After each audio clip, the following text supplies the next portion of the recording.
as somebody looking at this relationship from Turkey's perspective, and in terms of the ways in which we have seen it evolve and grow in the past years and decades, and also the areas in which you think there is still a lot of room for cooperation, and how integral this partnership and this relationship is for Turkey and the people of Turkey especially. Yes, good evening first, and then congratulations on the Pakistani team. And I say Pakistan Zindabad always. Thank you very And much. thank you. And we have, very deep historical relations. I agree with Dr. Omar. And I mean, we don't see any glitches or hurdles before improving, a better partnership, better alliance, better of everything. So, but I think there are still a gap that we need to do our homework to improve these relations on many levels.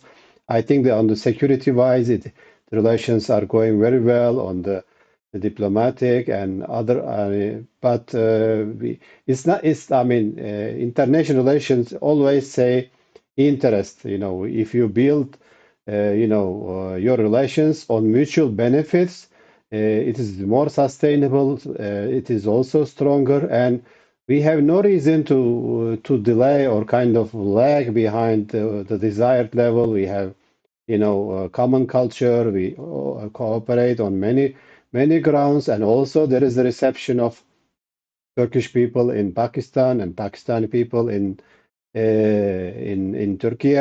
Also, like we don't forget, the contribution of the Pakistani, or overall they used to call it Muslims of India, or the whole Indian subcontinent. We don't forget these, I mean, critical support in the very hard times. And I even personally suggested that Turkey should appreciate this more, like maybe creating a scholarship or something. I just under this name of gratitude. I mean, I mean, retweeted a couple of times. But I mean, the potential is there. We need to make use of it. And right now, I think this visit will mark another milestone. But of course, we need to follow up. We need to build the connection between, businessmen, between academia, between the TV channels, for example, media. Turkish series are very popular in Pakistan. Why not show some also Pakistani films or series? I mean, we need this kind of, I mean, connection and contacts with each other. So there is potential. I think this debate, we don't expect also everything. For example, and from the officials, from the president or the ministers, also on the public level, we should, work how, for example, to build a maybe joint business. What are the, I mean, I'm in Istanbul and ready to introduce Pakistan to to the Turkish public. And also the public is receptive, and I know Pakistan can offer a lot. They have a great mind power, well educated, people, young people, and also serving around the world. I was living in Qatar and also see a lot of, bright minds there. And, we don't lack anything. And now, especially in the time of chaos with the Trump and, Gaza issue, war of Ukraine and Russia, we have a chaotic world that is affecting everybody. We are either gonna affect these developments or will be affected by these developments. So the partnership between Turkey and Pakistan will be very critical. I think this visit also will help to underline such intentions, also such actions. I mean, we should go beyond, as Dr. Omar said, we need to go beyond the good intentions we need to perform right now. And there is an opportunity, and there is also need for this. Right. I'm going to move on to Professor Emmett with reference to areas in which we can actually work towards more tech transfer, more indigenous production, and in the ways that we can collaborate on capacity building and training programs, and bringing forward the youth of both the countries. And you're, of course, part of the university as well. So I want your take in terms of how we can actually do that collaboration in terms of working towards tech transfer in both the countries, and then also empowering the youth to work towards R&D and more indigenization of products. Yes, the youth are very critical in production, in training.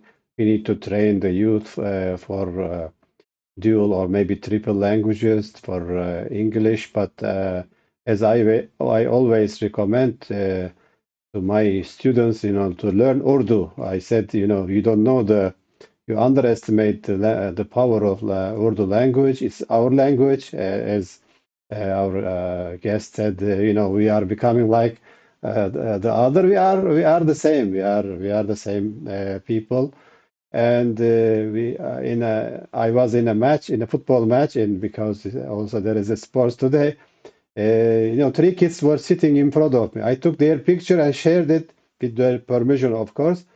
Shared it on the Twitter, and I said, guess I mean, where are these kids from?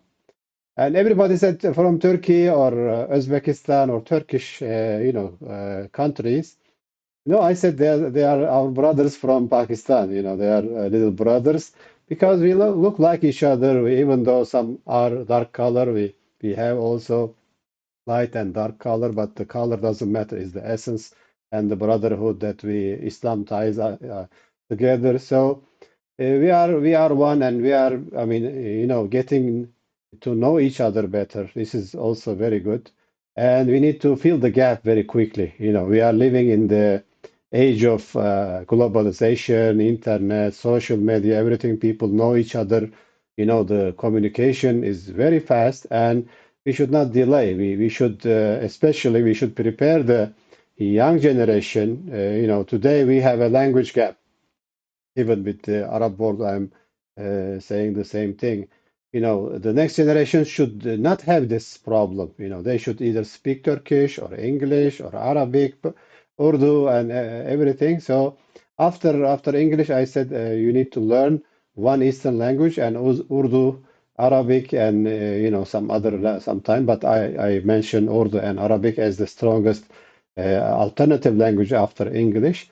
So the young generation should be, prepared with, engagement. We can have, of course, the universities should play a role with to tie these, everything is ready actually, the good intention, the possibilities, but we don't invest in them, like history departments. We do have similar programs with the European universities. We have joint universities, for example, with some European countries. Almost all major countries have joint universities in Turkey, and we should do the same, like Turkish Pakistani university, named after somebody else, maybe a common figure, and then train 2 years here, 2 years there. Also, like history, international relations, business, yeah, and they should command the language so they don't feel distance. And in the area of tourism, there is a huge potential of Turkey, also known for tourism, but Pakistan has a good potential also.